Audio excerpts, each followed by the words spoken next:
What's a fish with no eye? Whoosh.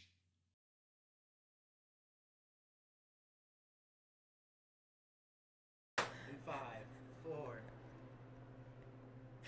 Hey, we're back with Green Machine. Sorry, I just messed up Yogi's clap. It was pretty funny.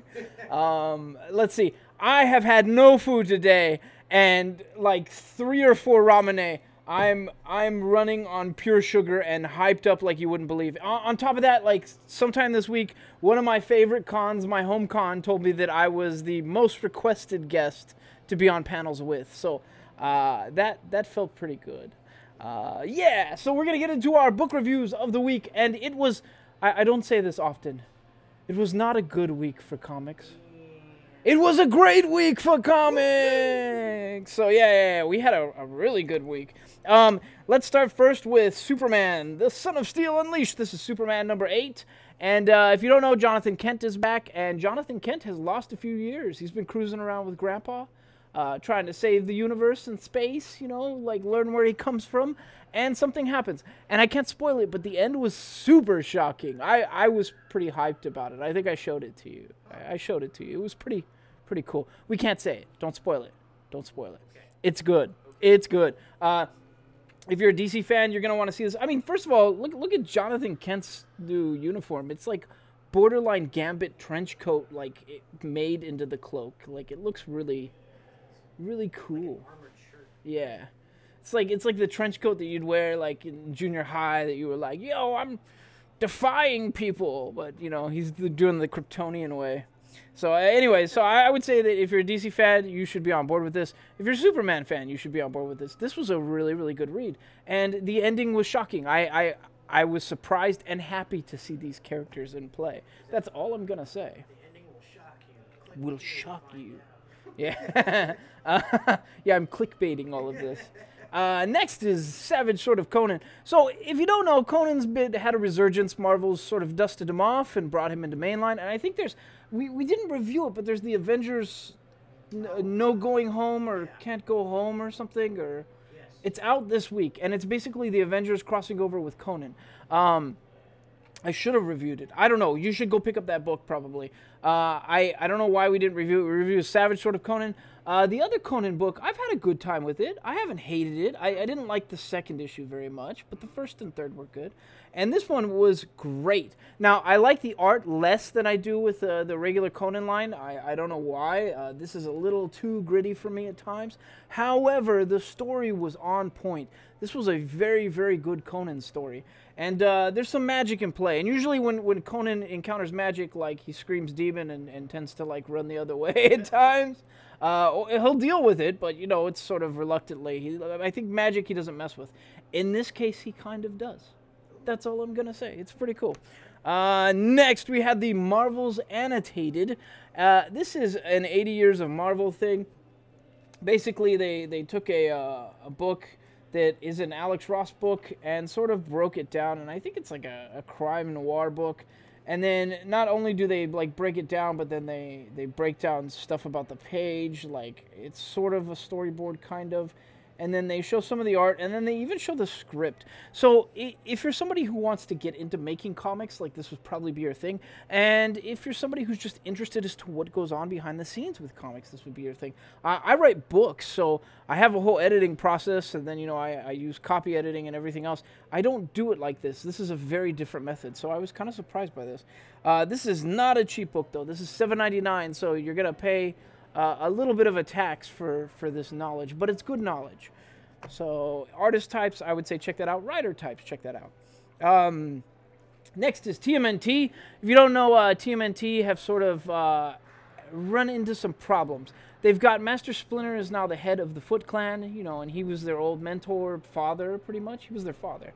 And so Leonardo is now head of the Hamato clan, and that has put them on a collision course most days. They finally ironed some things out, and it looks like, well, I'm not going to say it, but some of their world is about to be shaken up, and that's all I can say. And it's a good read. I try to push TMNT every week because TMNT are really, really good comics, and nobody seems to be paying attention to them these days, with the exception of Urban Legend. I don't recommend Urban Legend to anyone. I have the worst time with that book. But every other TMNT book is great. And so, yeah, I think you guys should get on board. This is a good jumping-in point. There's not a lot of combat in this one, not a lot of action, but they hammer some stuff out, and it plays out like a regular TMNT book. So pretty good, pretty good. Next is Batman Who Laughs. Batman Who Laughs. We can finally talk about the last issue. So the last issue, basically, we found out that the Batman Who Laughs has been bringing other Batmen into the universe, and the reason he's doing that, like he's bringing them in and killing them, is because he's taking some of their DNA to create a toxin to infect all of Gotham. And now he's shut down Batman's system, which was called the Last Laugh, which was basically a system to protect Gotham from toxic attacks. So, and then on top of that, he's been affected by the Joker, stopped his heart. Joker didn't die. Well, he died and then came back. They brought him back. And meanwhile, Batman is currently a ticking time bomb because he's got to take Joker toxin, and he's maybe got a week, he says. And then we've got the other one, the Grim Knight, who is the Punisher Batman. He's essentially Batman with a whole bunch of guns. He's the Bruce Wayne when his parents were killed, if he picked up the gun in the alley and shot Joe Chill, which is pretty cool. Yeah. It is grim. Yes. But I think in the last issue, the Batman Who Laughs explained that on all timelines, Batman is happier. And Bruce noticed it too. Like the other versions of himself that he found dead, they had like smile lines, and stuff like that. And so what he said word for word was, do you know what all of us call you? You're the worst Batman. You're the Nightmare Knight. So he's the least happiest, the most, I don't know, the darkest of the Dark Knights. Which I think that's a pretty dope mantle, but the Nightmare Knight is our Batman's real name. That's weird. But so I don't know where they go with this story. Now the story is called Batman Who Laughs. We know Batman's been infected with Joker toxin. Where they go from here, I kind of saw coming. I saw it coming, and I'm not terribly happy about it, but it is what it is. However, I did get to see Batman Who Laughs headbutt someone, which was dope. I'd been waiting to see that happen since he came on the scene. Yeah, got that spiky face in play. So it is what it is. I would say it's a pretty good read. I had a good time with it. I've had a good time with this series. I don't know if you want to jump in on the third book, but it's still a good read. It wasn't terribly confusing. So if you're a DC fan, you're probably going to check this out. If you're a Marvel fan, it's probably not your cup of tea. As much as I like the Batman Who Laughs, which is dope. Like, it's dope. If ever there's a series you should jump in on, you should probably jump in on that. However, we need to bring something else up, Batman-related, and that's Detective Comics. Because what do we know? Who are the two people in play right here? Well, the two things in play. Yeah, you know, that cover's kind of misleading, but yeah. Yeah. We got Hellbat. Hellbat. And then we've got Jason Blood. Jason Blood. If you don't know who Jason Blood is, Jason Blood is the guy that says, "Gone, gone is the flesh of man. Rise the demon Etrigan." And so this is him in play here. And I can't say much more than that without spoiling it. You can get that from the cover. But the Hellbat is in play. Now, the Hellbat is a suit that Batman refers to as like the break glass in case of emergency. The last-ditch effort suit. He says that this suit will like suck his own life force out if he's not careful. So it's pretty violent. Batman gets to, at one point in this, he screams, "What makes you think I'm scared of hell?" Which is dope. I've always wanted to hear something like that from Batman. Oh, man. So, yeah, Detective Comics. I would say Detective Comics this week is a must-read if you're a DC fan. If you're a Batman fan, of course you're going to read, probably. If you're a Marvel fan and you want to dip your toes in DC, this is a good book to do it. I had a good time with it. It was relatively self-contained. He's still investigating some stuff, but you don't need to know that to jump in on this book. It was pretty good. Next is Hawkman. Hawkman never gets enough love, let me tell you. He never gets enough love, and it's terrible. It's terrible because his books are not that bad. I mean, they're funny. I got to watch him try to attack a robot with a mace in this one, and it didn't work out all that well. It was pretty funny. But yeah, Hawkman doesn't get enough love. And quite frankly, I had a pretty good time with this book. I don't want to spoil too much. It's the beginning of an attack, so it's going to go from there. You can see, obviously, there's an attack at play. He's gotten kind of beat up. Pretty good book, pretty good showing for Hawkman. So if you feel like jumping in on Hawkman, now's the time to do it. This is issue 9. You're not missing too much. I'd say you could get in here and be comfortable. So yeah, if you're a DC fan, yeah, you could check it out. Probably have a good time. If you're a Marvel fan, totally skippable for you, I'm afraid. Next, we're going to talk about Supergirl. And Supergirl is featuring the Omega Man. Now, what do we know about what's been going on with her? She's cruising around with Krypton. She found out about cause for Krypton and what was it? Not the Watchers, but... oh, Crypto. Did I say Krypton? I said Crypto. She's cruising around with Crypto. But yeah, she found out the reason that Krypton was destroyed, and the Lantern Corps had something to do with it. And then one thing that she's been cruising around with a guy named Xander, which, you know, is kind of, there's a little bit of attention there. So one thing that's been happening is she keeps finding this weapon. And I think the weapon was like something of her birthright, something from Krypton that she found on, I want to say Oa, but maybe it was Oa, maybe it was Mogo. I can't remember where the core is right now. Anyways.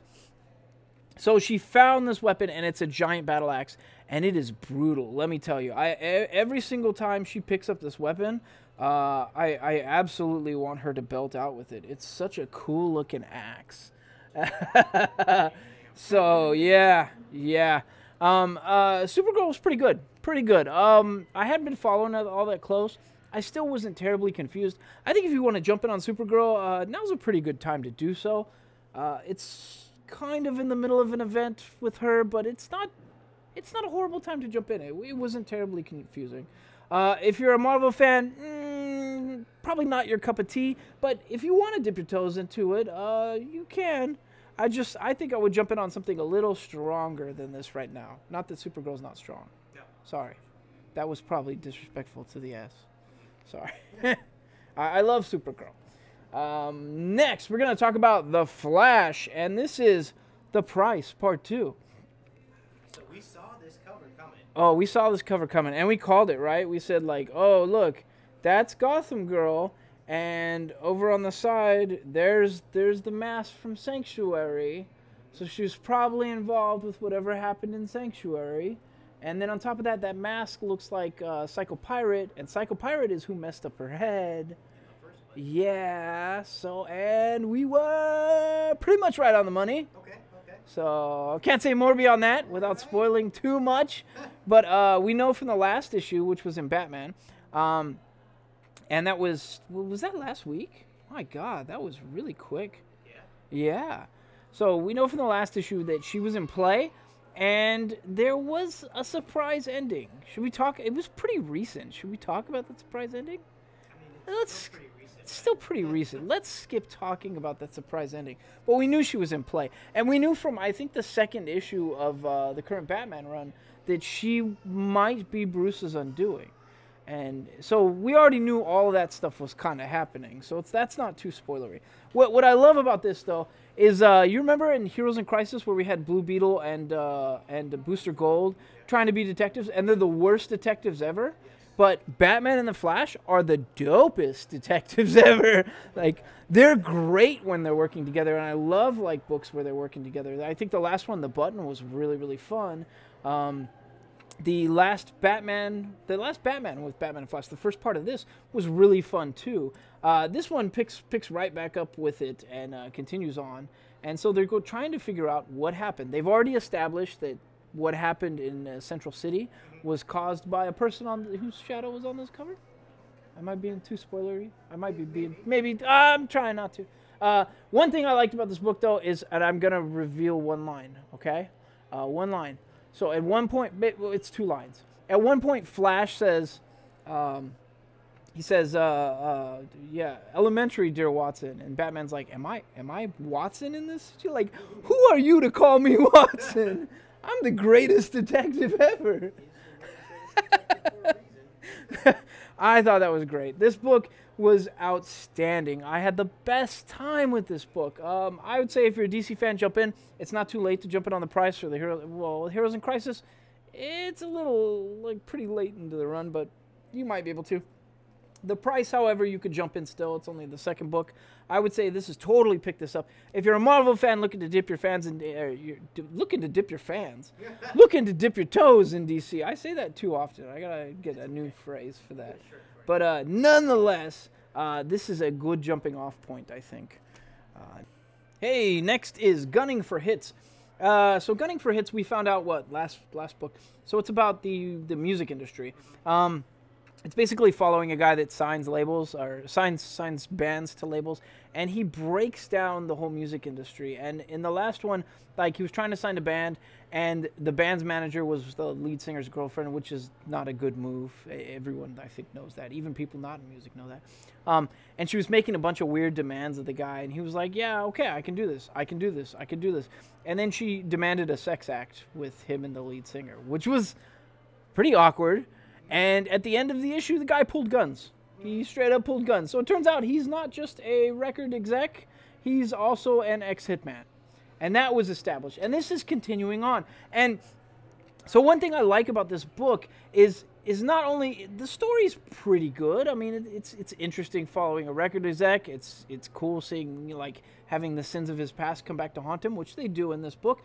But what I really like is the breakdowns. I like knowing these insider things about the music industry that I've never really questioned. I've never had a reason to look into because I'm not really musically inclined. I'm terrible. Like I'm musically underdeveloped, I guess you could say. I could barely play a harmonica. So anyways, and the other thing I really like about this book is the artwork. The artwork is outstanding. Who is it? Moratat. Oh, this is Image. They usually put the artist first. Ruvi? I don't know these artists or writers. I really don't. This book is great. I had a good time with this. If you're looking, God, I keep bumping this thing. If you're looking at jumping on Image, I don't know what you're waiting for. Image has been putting out so many good books this year, and this is one of them. So Gunning for Hits is you check this out. I would say it's a must buy this week. Next is The Amazing Spider-Man, and yeah. I didn't know much about what was going on because I hadn't read too many of the Amazing Spider-Mans. I've been reading mostly Peter Parker, Spectacular. This one was pretty good. He's basically dealing with a crisis. Aunt May is trapped under some rubble. He's trying to rescue her. And Taskmaster shows up. Taskmaster with Aunt. And so if you don't know who Taskmaster is, I actually like his power set, which is weird to say. He can anything he sees, he can copy the fighting style. He can mimic pretty much anything he sees. He learned how to run in super speed by fast forwarding a tape of somebody walking, which is stupid. But how is he at swimming? Yeah. Well, what was that again? Like he learned how to Olympic dive and then didn't know how to swim? Yeah. Stupid. So yeah, Taskmaster is a weird character. They reference his weirdness in this. Like, he goes in, basically Taskmaster goes in at one point and gets his butt kicked, and then when he comes out, Black Ant is like, did you tell him about the tape? They reference that tape stuff. So just for that laugh alone, this book is totally worth checking out. I did have some issues following what was going on because it's kind of mid-event. However, if you're a DC fan and you want to dip your toes in some Marvel stuff, I would say you couldn't go wrong with Amazing Spider-Man. You can't go wrong with most of the Spider-Man stuff. It was pretty good. Great looking cover. I will agree on that one. Next is Runaways, and I had an okay time with this. I have to confess, I haven't been reading much of the Runaways lately. I would say they're one of the stronger teams these days. They're wrapping up their event, came out nicely. They basically had to deal with some gods, and I think they handled it well. However, I don't know. I don't think it was a good jumping off point for somebody that is not super into the Runaways. So I would say probably the next book is your jumping off point, because it feels like they just wrapped up an event, and the next one is going to be outstanding. So, or an outstanding point to jump in on. So I would say if you're into the Runaways, check it out. If you're Marvel and you like the Runaways or you're into these sort of type of books, it's not a bad book. I would say check this one out. But if you're looking for a good jumping off point to make this your super team that you follow, maybe wait for the next book. Next is the weirdest one of the week that I didn't think I would like as much as I did. And I loved it. I absolutely loved it. And that's Wonder Twins. The Wonder Twin powers activate. Form of a bucket of water. So if you don't know who the Wonder Twins are, the Wonder Twins are Jaina, who is the sister, and the brother is Zan. And they're both kind of awkward at times. They're teen superheroes. They're from another planet. One of them can transform into whatever species of animal she knows of, and the other one can transform into water. Yeah. And pretty much, so Superman made a promise to their dad, said he would, because they got in trouble on their planet, so he said he'd take care of them. He sent them to school. So they've been trying to do well at school and to, like, be popular, and it doesn't go right. They're kind of the butt of the joke. And on top of that, like, the Justice League is like, whoa, we'll welcome them here. We'll introduce them to people. So they're hanging out with the Justice League. And right before that, like, they're talking about their power set to Wonder Woman, Batman, and Superman are talking about their power set. And they're like, one can transform into the animals and the other one can transform into water. And they were like, wow, I wasn't expecting that. That's anticlimactic. So it's funny. I had a really good time. I laughed out loud. I don't know how many times with this book. It had to be like 4 or 5 times. This was a really entertaining book. And more importantly, like, the art was outstanding. I had another good time with this artist. Who is it? It's Byrne. I had a great time with this artist. So, yeah, Wonder Twins is... I would say this is a must-buy if you're a DC fan today. And then we're going to do Disney Afternoon Giant. Disney Afternoon Giant is the current running Disney book. It's kind of large. How much are these? $5.99. It's a pretty big book. I would say it's maybe half of a trade paperback. Could be. Excuse me, too many ramenes. So this particular one follows Scrooge McDuck and, you know, the DuckTales cast. And then it follows at the end the Rescue Rangers. And both stories, I think, are ongoing, and I had a pretty good time with it. I would say if you got a kid in your household and you want to bring them Disney Afternoon Giant, they'd probably have a great time with this comic. It was pretty exciting. There was a lot of action. What's the evil duck's name that does magic? The one with the hair, yeah. She's in it. Yeah, I can't remember. In the current running of the show. Yeah. I can never remember her name. It's like something Evil Duck or something. I can't remember. Anyways, pretty good read. I would say this is for kids or super Disney fans would probably be pretty happy. We've got quite a few. Come on through. Next is Next Gen, the Age of XMen. Now, normally I'm pretty hard on Marvel books because I'm not the biggest Marvel. I wouldn't say I'm unintentionally hard on them. It just takes a lot for me to like it. I definitely like favorite DC. However, this Age of X-Men stuff is really good, and more importantly, like, this book is great. So basically, if you don't know, X-Man is Scott and Scott and Jean Grey's kid from an alternate timeline with a different power set, and so there's a very utopian society, but it looks like the utopian society is dystopian. And there's some cracks at the edges. And it seems like it's not quite perfect. And nobody knows. But basically, mutants sort of won the war. Nobody is really birthed like normal anymore. They're sort of hatched like in sort of an incubator. It does have my favorite new mutant character, and that's this guy right here. I think his name is Goop. Wait, what's his name? That's not his name. I am Goop. That's not his name. It's he's pink. He's pink and lovable.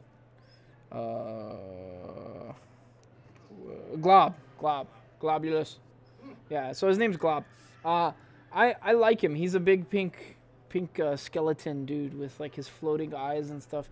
And I think that's most of his powers. He can also like burst into flames. Like, he can light himself on fire. But, like, that's the extent of all I've ever seen him do. I like him, though. He's, like, a really gentle guy. He cares about his chickens in this one. and you know, he's sort of the butt of the jokes. But he's the outcast of the mutants, which is weird to say, because usually the mutants are the outcast. Yeah.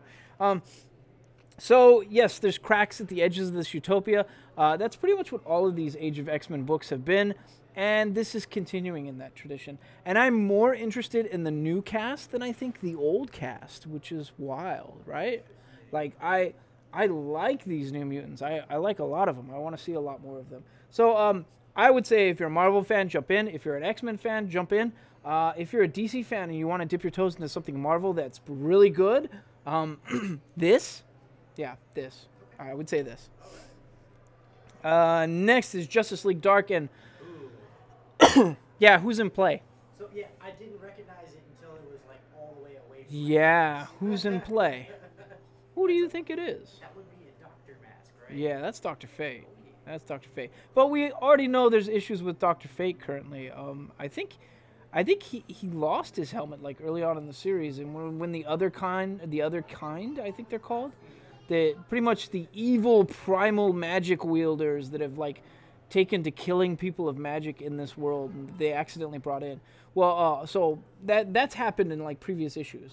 So they've been dealing with it, and they're trying to figure out how to deal with them because they're like super OP.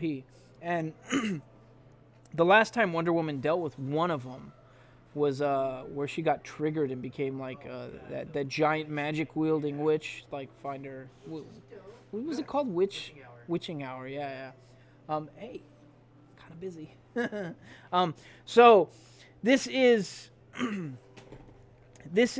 continuing that. There's more of the other kind.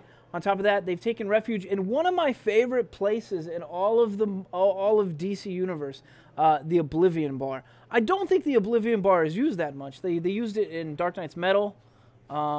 Before that, I can't remember too terribly much, but the Oblivion Bar is once again in play, and I wish they tapped that more often. Yeah, it's a cool hangout. Yeah, it's a cool little hangout. On top of that, it expands to hold as many magic users as possible, and currently everyone is taking refuge in the Oblivion Bar to try and keep the other kind out. So it's pretty good. This was a really, really good read. And Justice League Dark, I think people tend to favor Justice League Odyssey over Justice League Dark these days, which is weird because it was flipped when it started. But Justice League Dark right now is really good. So if you're a DC fan and you like the magic user stuff, you should totally jump in on Justice League Dark this week. Next is Captain Marvel. How you guys doing? Next is Captain Marvel. Captain Marvel, let's see, what happened in the last issue that we can talk about? It's weird. She, like, basically solved some stuff. She was trying to, like, rebrand her image, and then she got sucked into some portal or some giant dome. So it's like Mad Max in there, and, like, other people that she's known have been in there for, like, several weeks. And it turns out it's, like, mostly women. Like, mostly women can go through the dome for some reason. So yeah, and then there's a bad guy who's called Nuclear Man, who used to be called something that sounded sort of sexist. Oh man, Machismo. His name was Machismo. Nuclear Man. So he's asking for submission, and Captain Marvel does not submit. She beats the crap out of him, and then it goes from there. So she's trying to figure out what's going on. One thing I really, really loved about this book is there's a character in here that is deaf, and they actively use sign language in the book, and the sign language is correct. So I liked it. I liked it a lot. I want to see more of that. That was awesome. Yeah, her name is Echo. No, it's not the Inhumans. They didn't make up sign language. They freely used real sign language, and it was awesome. So I want to see more of that. Captain Marvel right now, in my opinion, is a must-buy if you're a Marvel fan. More importantly, you want to get on this ship early, because this time next month, people are going to be talking about her endlessly, and they're all going to claim to be experts on Captain Marvel. But if you jump in now, you are an expert on Captain Marvel. Hey, we're back, and we're going to do Spawn Kills Everyone 2, and I had a really good time with this book. I'm shocked.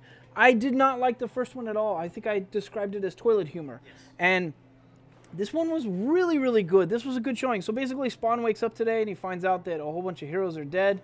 And I'm going to read off a couple of them, not all of them. So, like, The Thing, Shocker, it looks like Rick from Rick and Morty, and then Lionel and Link and Trunks. So this is a very, very lighthearted and fun take. There is TMNT in this. There is Indiana Jones. Dude, you Yeah, I was laughing the whole way through. On top of that, Clown in this has the Infinity Gauntlet. He gets all the stones. And his name is, are you ready for it? Clownos. Really? Clownos. So I had a good time with this book. I would say this book is you could jump in on the third book and have a good time. I didn't like the first book. I hated it so much I didn't read the second book. I'm glad I read the third book. This is a good jumping off point. So go out and buy this book. This was a good time. The art was good. I have nothing to complain about from the art. I just didn't like the writing of the first book. Next, we're going to talk about Winter Soldier. And does it look like he has a sidekick? It does. It does. This sidekick's name is RJ, and I didn't know anything about it. I think this is a totally new character. Okay. He uses guns, which, you know, kid using guns, that's kind of weird. But he does look like another sidekick.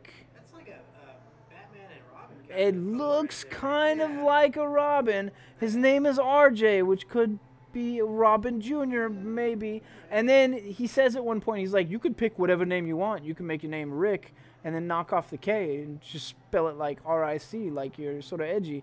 And I kind of had to wonder if they were referencing the whole Nightwing stuff. I don't know. Maybe. I didn't like... I mean, I did like the first and second book. I wasn't completely sold on the art.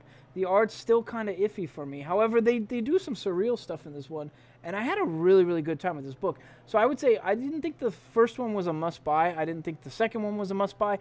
The third one is getting up there. It's getting there. Winter Soldier is much improved.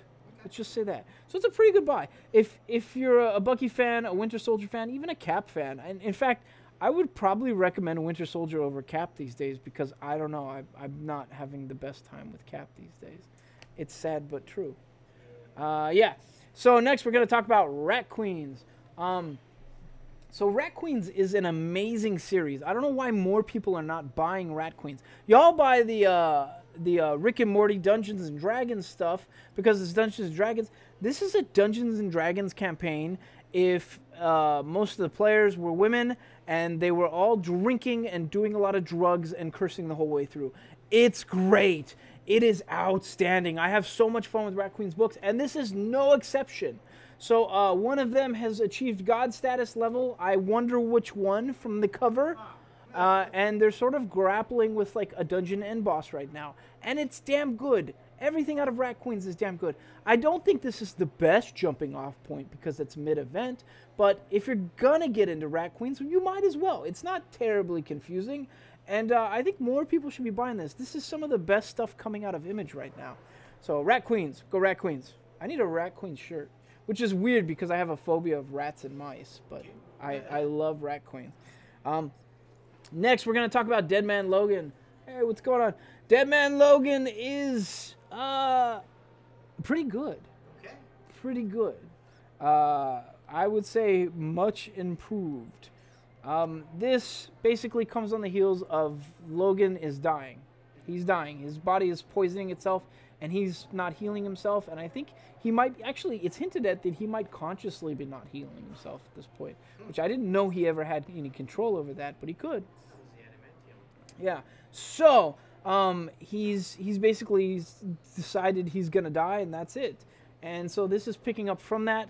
On top of that, they're sort of grappling with the fact that Mysterio has pretty much wrecked the world, like just ruined everything, killed a lot of people, messed a lot of stuff up.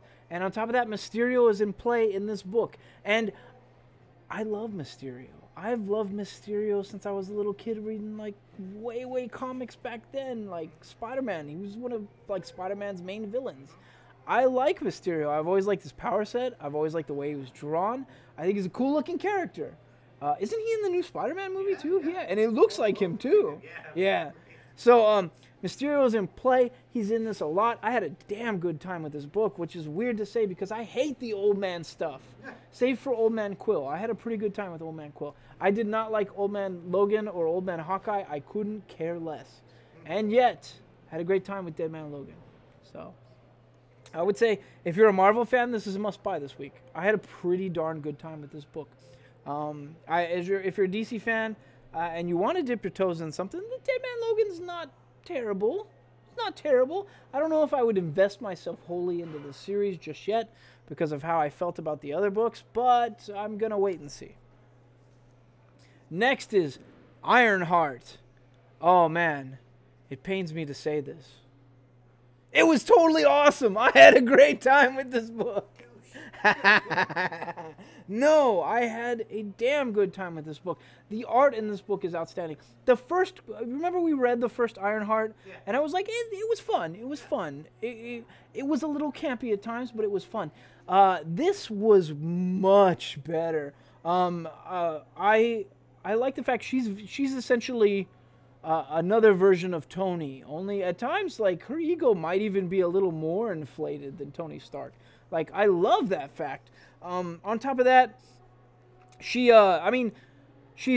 legitimately so full of herself that while she's solving problems, she sent her AI to school to learn for her, which is really messed up. Like, her mom is like, that is not okay. Like, Riri, what are you doing? But I had a great time with this book. There's a new villain in play. I don't actually know that villain. I'm not sure if he's an old villain or a new villain. It's new to her as well. However, she handles it nicely, really well done. It's very, it's like Ironheart. It's an Iron Man book in Ironheart form. And on top of that, I really love her suit because I don't know, I don't freely admit it, but what's my favorite color? Pink. Yeah, my favorite color is pink. Okay, it's my favorite color. I don't freely admit it. My wife figured it out because I pick pink characters in video games. And I love the Ironheart suit. I think it's dope. So yeah, Ironheart, number 3. I'd say this is a must-buy for Marvel fans this week. This was a damn good showing. And you need to show support for this book because I'd like to see a lot more of Riri Williams. Next is Electric Warriors and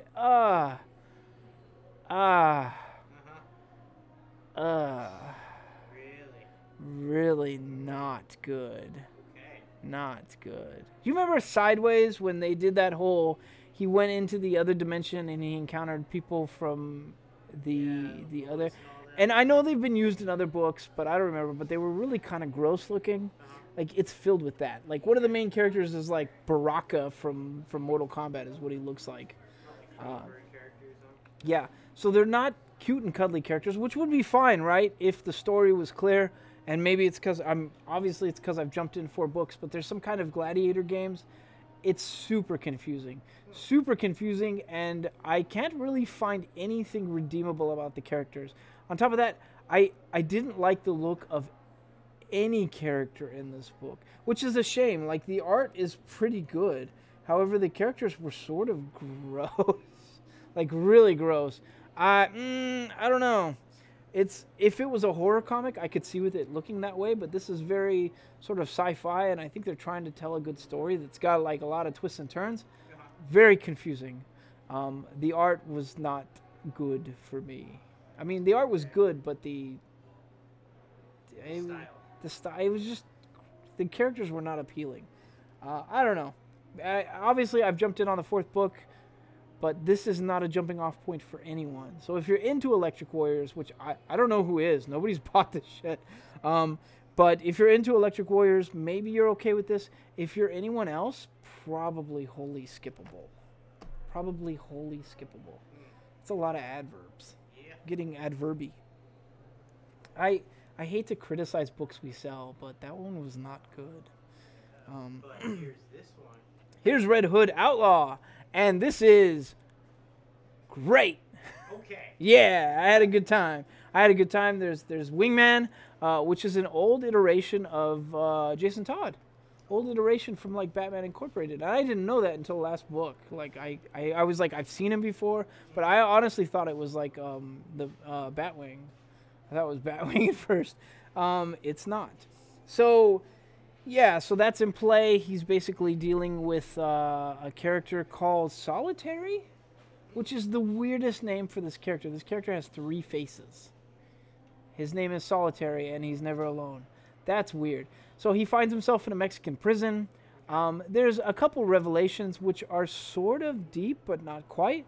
But the way it gets wrapped up is very Jason Todd. I loved how it gets wrapped up. It's sort of a please don't hurt me. No, I'm gonna kill you. Like, it's great. It's great. I mean, he really is DC's Punisher. I love everything coming out of Red Hood these days, and I can't talk about enough. I'm a huge Red Hood fanboy, though, so you have to take my critique with a grain of salt. This is the end of an event, and it's going to lead into something else, and it might even lead into a change in looks. It is sort of hinted that it might. I don't want to go spoil too much from there, but I don't know. It's the wrapping up of an event, so if that's not going to be your cup of tea, this is not a good jumping off point for you. The next book will be. However, had a really good time with this, but I'm a Red Hood fanboy, so you got to take it with a grain of salt. As a DC fan, I would say you could jump in there and be happy. As a Marvel fan, if you're into Punisher, you will like Red Hood. That's all I'm going to say. Yeah. Next is Vampirella, and the only reason I read Vampirella was because it was the Valentine's Day special, and we try to push holiday books. Vampirella is a little risque. I don't want to say mature. There's never any nudity, but it sort of borderlines on it. It's very adult, and so basically she's in Louisiana, hanging out with a supernatural guy who's Cajun and dealing with other supernatural stuff. And I didn't hate it. I didn't have the best time with the book, but I didn't hate it. I'm not a huge Vampirella fan. If you're a Vampirella fan, you know who you are. If you like holiday books, you know who you are. You probably like this. The story wasn't terrible, but didn't have the best time. I don't know. It's just the Vampirella is not my cup of tea. Feel like a Valentine's Day book? No. Okay. No. In fact, there is some stuff that I need to warn you about. Like, somebody in this story basically asked for assisted suicide. So if that's going to be an issue for you, don't pick up this book. But it did not feel like a Valentine's Day story. It was okay. It was not a Valentine's story. However, as a regular vampire story, it was pretty good. Yeah. Next is Wonder Woman and the monsters in the basement. So Wonder Woman, man, it's weird to have to say this. The Wonder Woman stuff has been drawn really, really well, and the last book felt like filler. It was following what the people who have left Themyscira that were like a satyr and. Oh yeah, they were in like a DC area kind of thing. They look like furries, but they were mythological creatures. So the last book felt like filler, and oddly enough, this one does too. She's sort of dealing with a foe that used to be a friend, and having fallout from Themyscira disappearing.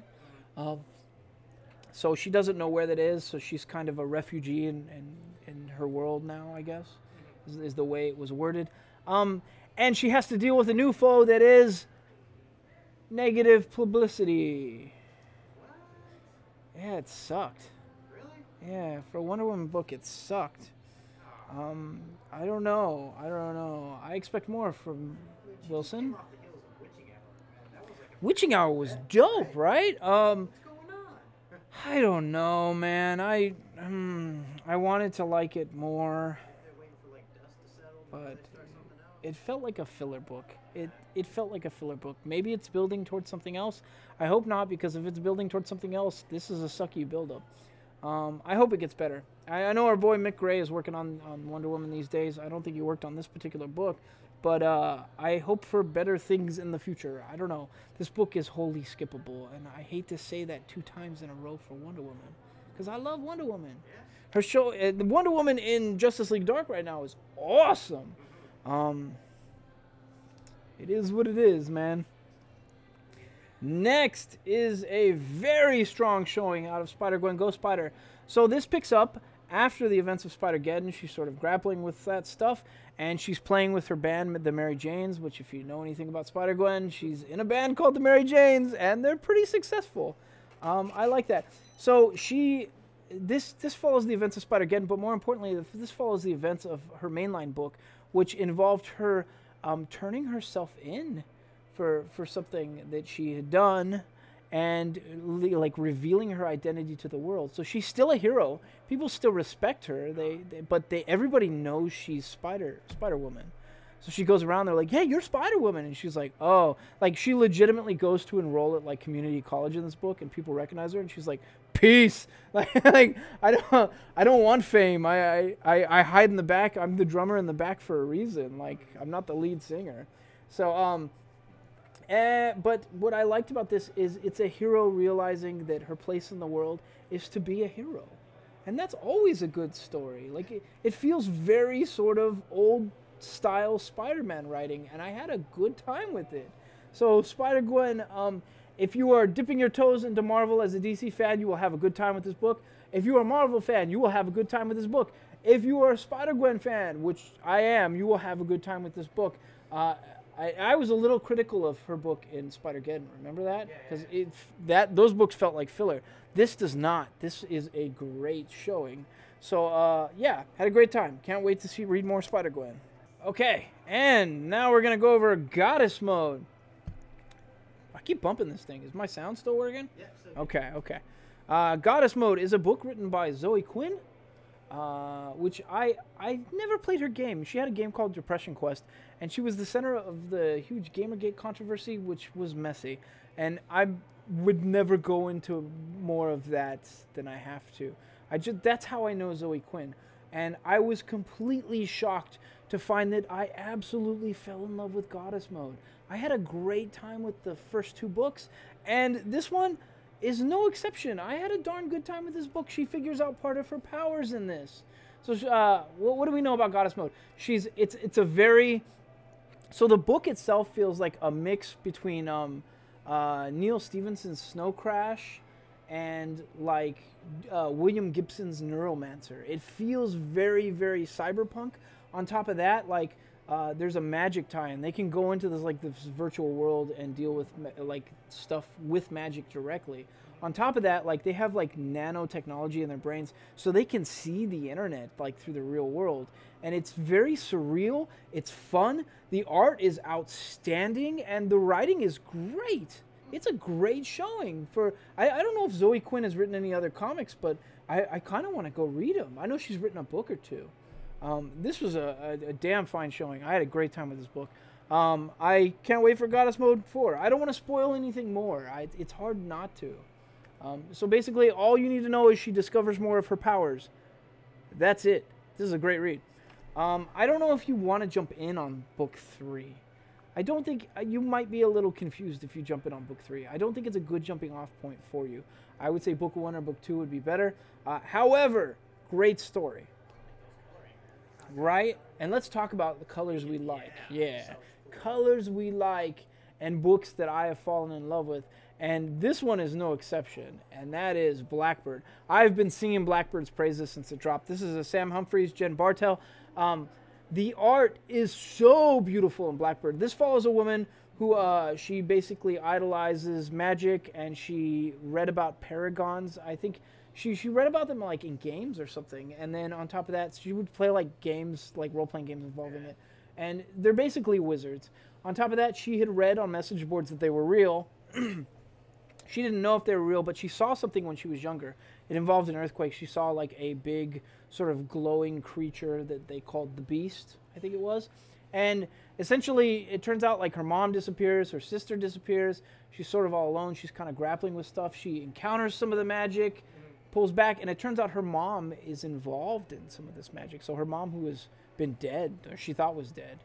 And so in this book, they find out some stuff. They lay some groundwork for how this magic works, how you can be a paragon, and even more importantly, she gets an offer to become a paragon. Yeah, I don't want to say more than that. There's more to it. There's a lot more to it. One thing I like about this is there are different clans that have carved up LA. And so there's like a clan that controls the west side. There's a clan that controls the, I don't know, east side, whatever. There's all these different like wizard clans. And they have legitimate politics, and she's caught in the middle of it. And gotta keep burping. I've drank too many of these ramune. I like it. There's the politics of wizardry at play, and I have such a good time with these books. Every time I read them, I'm like, God, it ended. I'm finished with it. I gotta wait for another one. And I think the next one is gonna be what the final book before they throw it into a trade paperback, right? Because it'll be 6 issues deep, and I think it's the end of the arc. So if you haven't picked these up, I don't think this is your jumping off point, but come to our store. We've got a few of the back issues that will be your jumping off point, and these covers are so beautiful. Every single one of these mainline covers are like, I think they're better than the variant, and they're gorgeous. They're super gorgeous. This, I'd say if you're a collector, this is a must-buy book, because I think they're going to go a lot further with this. I've had a great time with Blackbird. Next, we're going to talk about the funniest comic of the week. With the greatest title. It's it's SpiderMan Deadpool, and it's the biggest story ever. It's labeled the earth-shattering saga that will change everything. The Marvel Universe will never be the same. It's the infinite house of civil yet secret crisis war invasion. They're poking fun at everybody, all the crisis events. Yeah. So, if you don't know, it's typical Spider-Man Deadpool. They're both funny. However, one of them breaks the fourth wall. He's struggling with that, but it talks about the crisis event, and it shows like Hulk fighting. It shows Wolverine fighting. They're both saying very stereotypical stuff for their characters. It shows Miss Marvel fighting, Ghost Rider fighting, Feel My Vengeance. You know, it's just doing the usual. And then it shows the unbeatable Squirrel Girl falling off the building, and it says, and died. And then it does asterisk, asterisk, beatable. That is so messed up. And it's a made-up event. The event, it says, prelude to IHOCYSCWI, which is, if you haven't figured that out, that's Infinite House of... the prelude is their title. That's awesome. So, this is how you poke fun at Armageddon level events. This is such a good one. I had a great time with this. I haven't really been jumping into much of the Spider-Man Deadpool stuff, but if they're anything like this, this was a damn good showing. I would say this is your jumping in point right here. This was a good read. If you're a Marvel fan, check this out. If you're a DC fan and you want to dip your toes in something that's funny, you know what you're getting with Deadpool. Most everyone does. That's what this is. And if you want something that's going to poke fun at those big over-the-top events that we have every 2 months in comics, this is one of them. So check this book out. Next is, it feels like every 2 months these days, right? Like we just got over like event fatigue. Yeah, from the Infinity War. And I had event fatigue with the Infinity War. And then SpiderGwen, and then... Well, we had the Drowned Earth event, the Witching Hour. Yeah. There's so many world-ending events these days. Avengers has an event going on right now. Oh, but the Avengers event is dope. Like, the Blade is involved. Yeah, and it's like a vampire civil war. So the Avengers event is dope. You need to check that out. I need a drink, man. My throat is going. I try not to, but it's like I drink so much soda to prep my throat. Okay, we're going to do... The last book of the week is The Punisher. And it should be no secret. I love The Punisher. And as a DC fan, I love The Punisher. Because he's Marvel, but I love him. I don't know. He reminds me of Red Hood. On top of that, the guy that's writing this, I have to say, is maybe... I don't know. I would say Donny Cates is maybe neck and neck with this guy. But this is Rosenberg. And Rosenberg writes a mean story. That man can write some action. Let me be perfectly honest with you. He's dope. He's writing Uncanny X-Men right now, and I love Uncanny X-Men, which is weird to say as somebody who doesn't normally like mutants. So, yeah. So I fully think that The Punisher is the best thing coming out of Marvel right now, and this is no exception. In this one, he has been in jail in Bagalia, which was Bagalia is a crime state. It's basically ran by crime syndicates, and he finds out in jail that in a crime syndicate state that the people in jail are generally the good people. That's the dissenters for a crime state. So now he's got to break out of jail, and it's messed up. It's very Punisher-esque in how he breaks out. It's messed up. Sounds like a whole area is going to be punished. Oh, of course. Meanwhile, the Baron Zemo, the leader of Hydra, he's framed Punisher. He's got like a shapeshifter who looks like Punisher, who he's parading around like he's in court, and it shows his lawyers like, don't worry, we're going to appeal, and Punisher like stabs him in the throat type stuff. So he's basically ruining Punisher's image Which how do you do that? Like, he does that himself. In Punisher War Machine, he completely ruined his image at one point. Yeah, he doesn't give a crap about that, which is funny because like it shows all throughout this event as he's been dealing with Bagalia and Hydra and stuff like that. Like, people are like, look, there's news cameras. You can't do this in broad daylight. He's like, to hell with that. Like, he just doesn't care. Like, he never cares. And now he's got, like, the symbol carved into his chest because Baron Zemo did that. He took a beating for the nun, the last one. So he's got, like, a stitch in his, or the stitching in his head now. He's got, like, a scar in his head. This Punisher is the dopest Punisher, man. I've had such a good time with this run, man. Okay. This is a must-buy if you're a Punisher fan, obviously. If you're a Marvel fan, I'd say this is a must-buy. If you're a DC fan, as a DC fanboy, I love everything that is coming out of this Punisher book these days. I have the best time with this book. And I think maybe it's the veteran in me. Like, us veterans like this sort of stuff. Like, we've been in tough situations where we've wanted to be the Punisher, you know? and we don't. We don't, but there is a very guilty pleasure about what comes out of this book. So if you like action, believe me, if you like action, the man to go to is Rosenberg. I have no idea why he's not tapped for a million other things, but this guy is dope.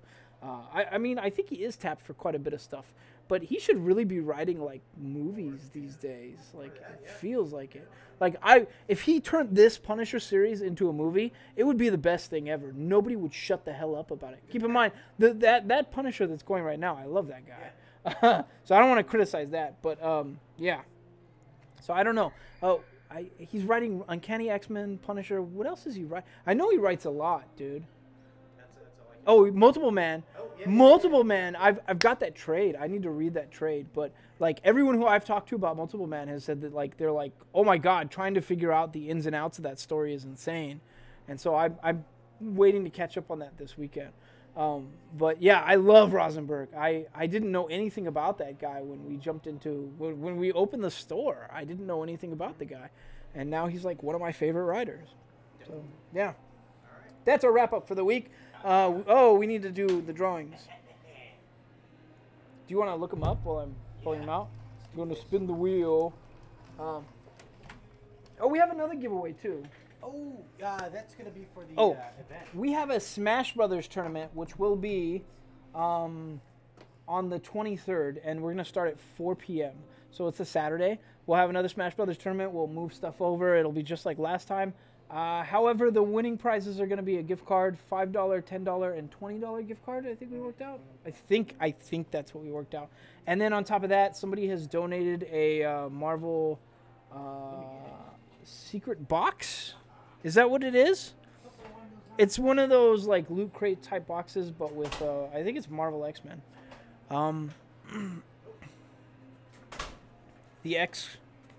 The Marvel Core X-Men box. Yeah, collector core.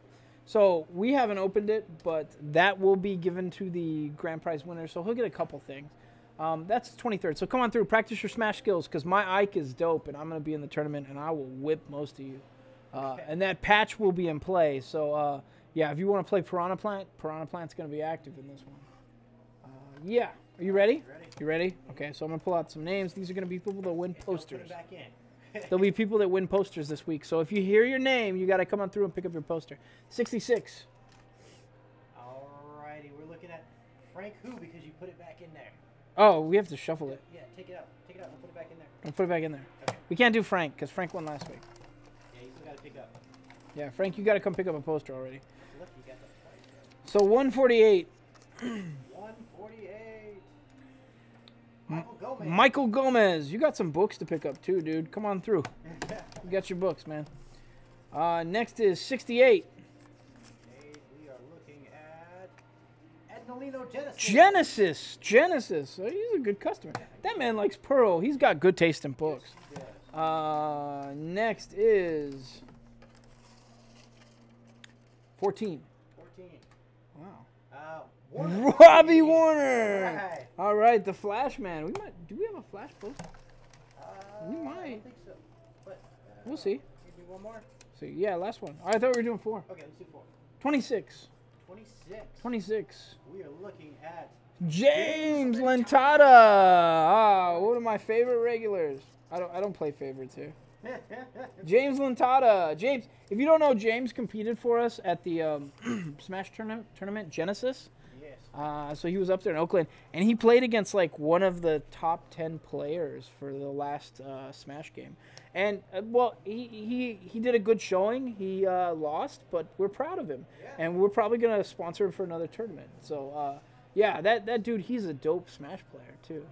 So yeah, James Lentada, you've won a poster, and that's it. Promos for the store. Promos for the store. We still got a sale going on. We need money. What a weird way to word that. We need money. February is a make it or break it month. We need to make money so that we can fund our 2 new employees because we're finally getting some time off. And we need to keep them getting paid, and we need to keep in business. So February is crucial for us. So come in. We have a lot of in-store sales. Please come in. If you can't get in-store sales, hit us up online. It's Green Machine. Go to greenmachinecomics.com, and from there you can click to our Shopify or our eBay page. And that's all. Do this.